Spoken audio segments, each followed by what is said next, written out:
കേരള സഭയ്ക്ക് ഒരു ഗുണപാഠം. ഒരു കഥ പറഞ്ഞു തുടങ്ങാം ട്ടോ. ഒരു ഇടവകയിൽ ഒരു അച്ഛൻ വികാരി അച്ഛനായിട്ട് മാറി വന്നു. ട്രാൻസ്ഫർ കിട്ടി വന്നതാണേ. അപ്പൊ ഈ വികാരി അച്ഛനെ സംബന്ധിച്ചിടത്തോളം ജനങ്ങൾക്കെല്ലാം വളരെ ഇഷ്ടമായി. കാരണം ഇദ്ദേഹത്തിന്റെ ആത്മീയ പ്രഭാഷണങ്ങൾ വളരെ ശക്തവും ധീരവുമായിരുന്നു. അതോടൊപ്പം തന്നെ കുറച്ച് വൈദ്യവും ഒക്കെ അറിയാം. കുറച്ച് മാനസികമായിട്ടുള്ള മോട്ടിവേഷൻ ഒക്കെ കിട്ടുന്ന പ്രസംഗങ്ങളും വൈദ്യവും ജീവിത രീതിയും ഒക്കെ നല്ല രീതിയിൽ ഇടവക ജനങ്ങളെ പഠിപ്പിക്കുന്നത് കൊണ്ട് ഇടവക ജനത്തിനൊക്കെ ഭയങ്കര ഇഷ്ടമായി. ചെറിയ ചെറിയ രോഗങ്ങൾക്കുള്ള ചികിത്സയ്ക്ക് വേണ്ടിയിട്ട് പലരും അച്ഛനെ സമീപിക്കാറുണ്ട്. ഒത്തിരി പേർക്ക് സുഖപ്പെട്ട അനുഭവങ്ങളൊക്കെ പറയാറുമുണ്ട്. ഇത് കേട്ടറിഞ്ഞ നമ്മുടെ ഗ്രാമത്തിലെ അമ്മച്ചി തൻ്റെ മകന്റെ കാര്യം ഒന്ന് പറയാന്ന് അപ്പൊ പറഞ്ഞില്ലല്ലോ മകൻ എന്താ കുഴപ്പമെന്ന് ചോദിച്ചാല് മകൻ 9ാം ക്ലാസ്സിലായി. ഈ 9ാം ക്ലാസ്സിലായിട്ടും മകൻ ഇന്നും രാത്രി കിടക്കയിൽ കിടന്നു മുള്ളുന്ന ഒരു ശീലമുണ്ട്. പേടിപ്പിച്ചു നോക്കി, പറഞ്ഞു നോക്കി, രാത്രിയിൽ എപ്പോഴെങ്കിലുമൊക്കെ എഴുന്നേൽപ്പിച്ച് പുറത്തു കൊണ്ടുപോയി മൂത്രം ഒഴിപ്പിച്ചു നോക്കി, എല്ലാം നോക്കിയിട്ടും നേരം വെളുക്കുമ്പോഴത്തേക്കും അവന്റെ കിടക്ക മൂത്രം കൊണ്ട് നനഞ്ഞിരിക്കും. ഇതൊന്ന് വികാരി അച്ഛനോട് പറഞ്ഞ് പ്രാർത്ഥിക്കുകയോ അല്ലെങ്കിൽ എന്തെങ്കിലും പ്രതിവിധി കണ്ടെത്തുകയോ മരുന്ന് കണ്ടെത്തുകയോ എന്തെങ്കിലും ചെയ്യാന്ന് പറഞ്ഞാണ് നമ്മുടെ അമ്മച്ചി മേടയിലേക്ക് ഒരു ദിവസം എന്തും കൽപ്പിച്ച് യാത്രയായത്. അവിടെ ചെന്നപ്പോഴത്തേക്കും ഗേറ്റ് തുറന്നതേ അമ്മച്ചിക്ക് ഓർമ്മയുള്ളൂ. രൂക്ഷമായിട്ടുള്ള മൂത്രത്തിന്റെ ഗന്ധം അമ്മച്ചിയുടെ മൂക്കിൽ വല്ലാതെ ഇറിറ്റേറ്റ് ചെയ്യാനായിട്ട് തുടങ്ങി. അമ്മച്ചി ആ മുറ്റത്തൊക്കെ നോക്കി, ഭയങ്കര സ്മെല്ല്. അങ്ങ് ദൂരെ മേടയുടെ അടുത്തായിട്ട് അച്ഛൻ മുറ്റത്തു കൂടെ ഇങ്ങനെ ഉലാത്തുന്നുണ്ട്. അപ്പൊ അമ്മച്ചി ആദ്യം ഓർത്ത പ്രാർത്ഥന ചൊല്ലി നടക്കുകയായിരിക്കും എന്ന് വിചാരിച്ചു. പക്ഷെ ആ ഗേറ്റിൽ തന്നെ നിന്നുകൊണ്ട് അമ്മച്ചി ഒന്നും കൂടെ സൂക്ഷിച്ച് അച്ഛനെ നോക്കിയപ്പോഴാണ് കാര്യം മനസ്സിലായത്. അച്ഛൻ പ്രാർത്ഥന ചൊല്ലി നടക്കുകയല്ല, നടന്ന് മൂത്രമൊഴിക്കുകയാണ്. കിടന്നു മുള്ളുന്നവനെ കുറിച്ച് പറയാൻ പോയ അമ്മച്ചി വൈദ്യനായിട്ടുള്ള അച്ഛനിൽ നടന്നു മുള്ളുന്ന അച്ഛനെ കണ്ടപ്പോഴത്തേക്കും പിന്നെ അമ്മച്ചി ഒന്നും മിണ്ടിയില്ല, ഒന്നും ചോദിച്ചുമില്ല, ഒന്നും പറഞ്ഞുമില്ല.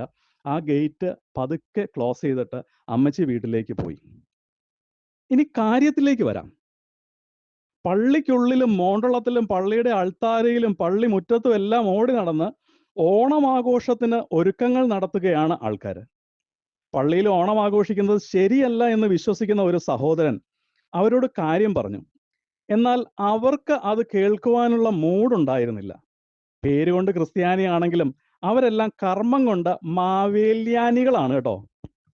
എന്നാ പിന്നെ വികാരിയച്ഛനോട് പരാതി പറയാം എന്ന് പറഞ്ഞ് അവിടെ ചെന്നപ്പോൾ വികാരിയച്ഛൻ പൂക്കളമിടുന്ന തിരക്കിലാണ്. പരാതി പറയാനുള്ള അടുത്ത സ്ഥലം മെത്രാസന മന്ദിരമാണല്ലോ, നമുക്കതാണല്ലോ ശീലം, അതാണല്ലോ അതിന്റെ പ്രൊസീജിയർ. ഇക്കാര്യത്തിൽ എന്തെങ്കിലും സഹായം കിട്ടുമെന്ന് കരുതി ആദ്യം കാണാൻ പോയത് സഹായമെത്രാനെയാണ്. അദ്ദേഹത്തെ അന്വേഷിച്ച സെക്രട്ടറി അച്ഛൻ്റെ അടുക്ക് ചെന്നപ്പോഴത്തേക്കും സെക്രട്ടറി അച്ഛൻ പുറത്തേക്ക് വിരൽ ചൂണ്ടി. ഞാൻ നോക്കിയപ്പോൾ അതാ അവിടെ അതിമനോഹരമായ ഒരു ഊഞ്ഞാലിന്റെ കയറിൽ പിടിച്ച് സുസ്മേരവദനായി ആ ഊഞ്ഞാൽ ആട്ടിക്കൊണ്ടിരിക്കുകയാണ് നമ്മുടെ സഹായമെത്രാൻ.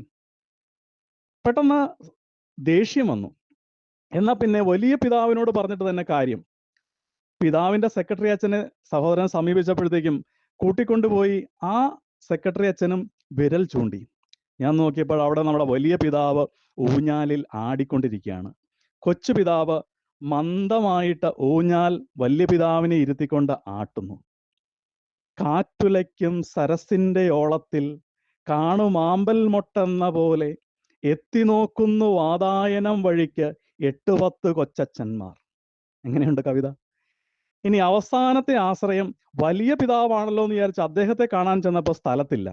പകരം സോഷ്യൽ മീഡിയയിൽ അദ്ദേഹത്തിന്റെ പടം കാണിച്ചു കൊടുത്തു. രുദ്രാക്ഷമാലയും ഇട്ട് നെറ്റിയിൽ കുറിയും തൊട്ട് സുന്ദരനായിട്ട് നിൽക്കുന്ന അദ്ദേഹം തെക്കൻകൂർ രാജകുടുംബത്തിൽ ഓണം ആശംസിക്കാൻ പോയിരിക്കുകയാണത്രേ. ഇനി നമ്മൾ എന്ത് ചെയ്യും മല്ലയ്യ? മാർപ്പാപ്പായുടെ അടുത്ത് പോയാലോ? യോ വേണ്ട വേണ്ട, മാർപ്പാപ്പ ചിലപ്പോൾ ഓണത്തിന് കേരളത്തിലെ കത്തോലിക്കരുടെ കാഴ്ചക്കൊലയും കാത്തിരിക്കുകയാണെങ്കിലോ? അപ്പൊ പിന്നെ നമ്മൾ എവിടെ ആണ് തുടങ്ങിയത്? അതെ, നടന്ന് മൂത്രമൊഴിക്കുന്ന വല്യച്ഛൻ. മകൻ നിന്നുകൊണ്ടോ അല്ലെങ്കിൽ കിടന്നുകൊണ്ടോ മൂത്രമൊഴിക്കുന്നത് തന്നെ പുണ്യം. അപ്പോൾ നടക്കട്ടെ. അടുത്ത വർഷം നമ്മളൊക്കെ ഇങ്ങനെയൊക്കെ ഇവിടെയൊക്കെ ഉണ്ടെങ്കിൽ അടുത്ത ഓണത്തിന് കാണാം. നന്ദി, നമസ്കാരം.